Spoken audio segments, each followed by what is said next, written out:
Hello, and we have your nightly dose of crypto news. First thing, we have great evidence that crypto adoption actually crosses party lines, and both Democrats and Republicans in large numbers in both Congress and out in society actually support it.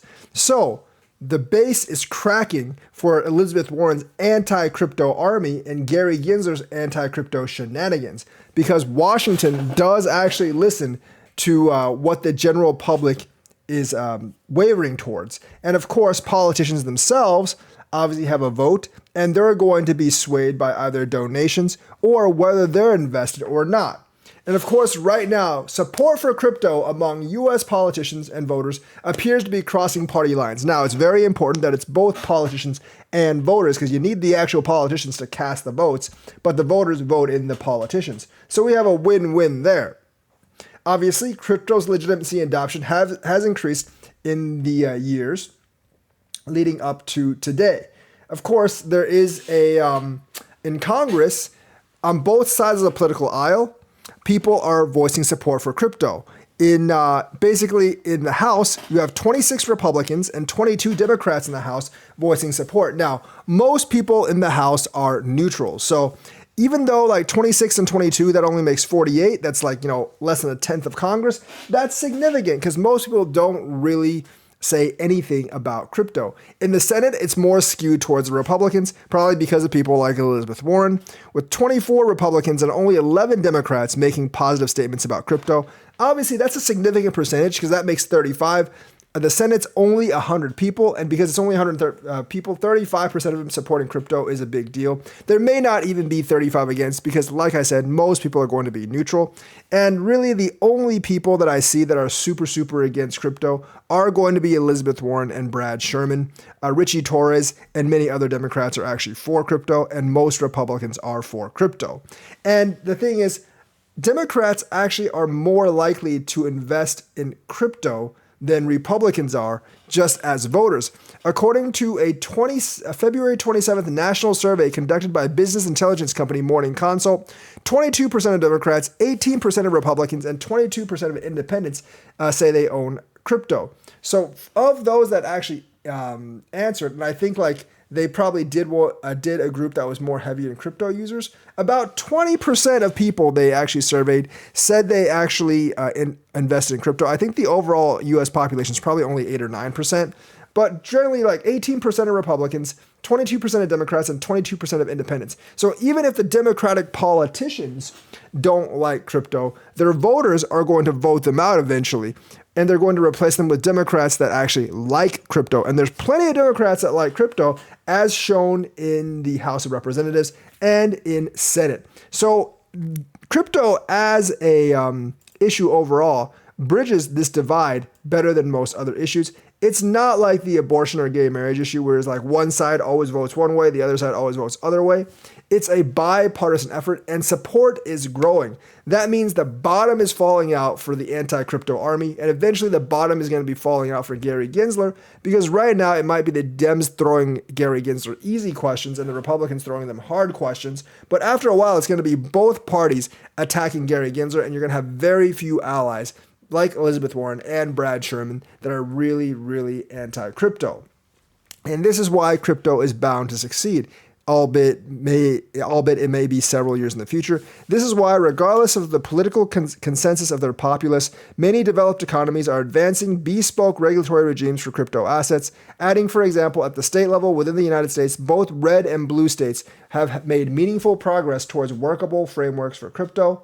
And of course, the bipartisan support for crypto is actually already happening. You have a congressional blockchain caucus, and that's via cooperation by Democrats and Republicans. Obviously, you have events like FTX's collapse that actually hinders crypto's development. But generally, for the most part, it is a bipartisan element. And support is rising for crypto despite pullback events like FTX and like Terra Luna.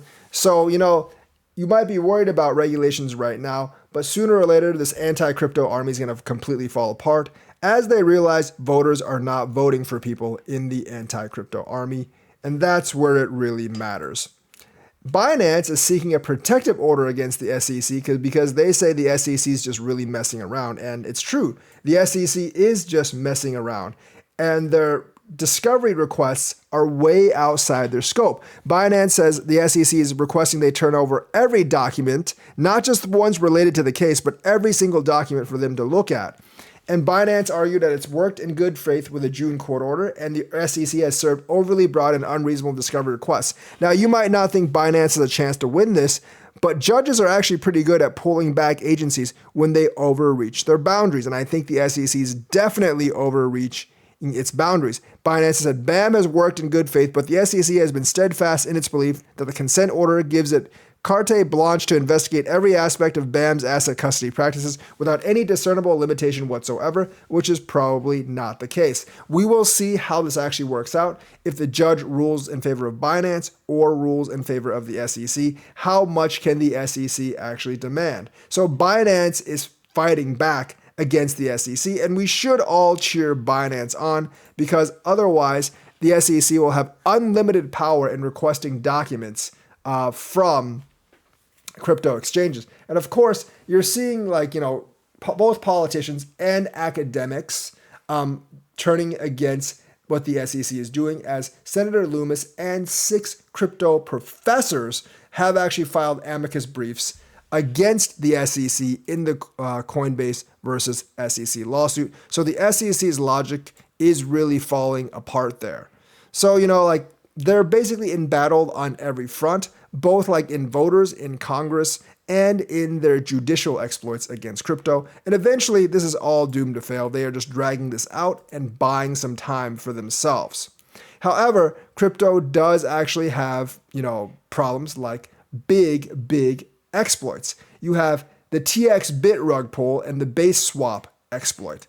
Now, TXBit announced they were actually closing today. I heard on my stream that people lost tens of thousands of dollars via TXBit and that it was actually a rug pull.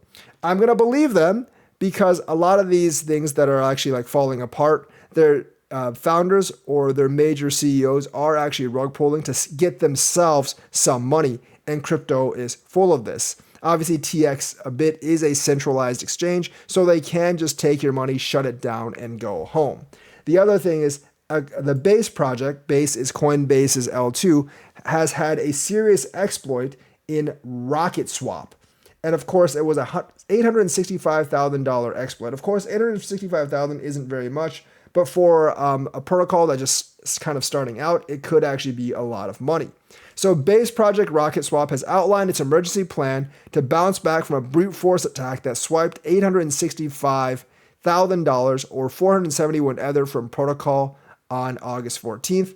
The team explained on August 15th that they plan on redeploying a new farm contract and opening sourcing it on chain. So this does not look like it was an inside job. It looks like it was a brute force attack. It shouldn't have happened, but these things always happen, and these protocols need to learn when these things actually happen. They do have a plan in place, and their plan is, we plan to redeploy a new farm contract by dropping the proxy contract and opening source it on chain. The new farm will advance the production reduction plan by 0.075 per block. So they lost about $865,000, but they are going back on track, which is good news. So 2 exploits so far this week or today. I mean, it wasn't a huge amount of money getting stolen. I think the TXBit rug pull is way, way worse. And yes, I am calling it a rug pull and not just an exchange going down.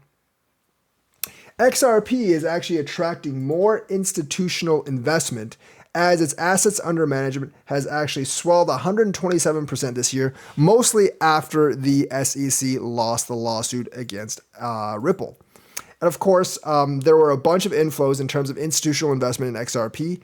And of course, last week, $500,000 was poured in its 16th consecutive week of inflows. So this actually started before the SEC court lawsuit resolved, about 3 months before the SEC lawsuit resolved. So the interest in XRP is actually piling up. Maybe this will actually become something, but because the $500,000 inflows isn't very much for institutions that actually want to buy into it, it might actually speed up because people are actually interested in this asset that does actually have regulatory clarity now.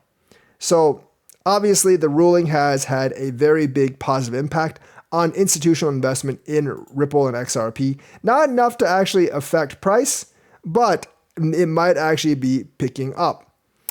So basically, Bitcoin's kind of lingering in there. XRP price is lingering in there as well, but there is institutional inflows for 16 straight weeks into the coin, and it might actually go for another run in a few weeks. So it might be a decent time to pick up a couple just in case that happens. I'm not saying it is because the amount of inflows that's actually going in is very small, so it might not affect the price at all. But just in case the inflows increase, if you ever want to invest in XRP, right now would be a decent time to pick some up because I think it is actually finished dumping from buy the rumor, sell the news. I mean, if Bitcoin drops, it'll probably drop, but I think overall it's finished dumping from buy the rumor, sell the news, and the inflows could eventually push it up, albeit only a little bit. So that's the news for today. Let me know what you think. Like and subscribe, hit that bell notifications button. Thank you and have a nice day.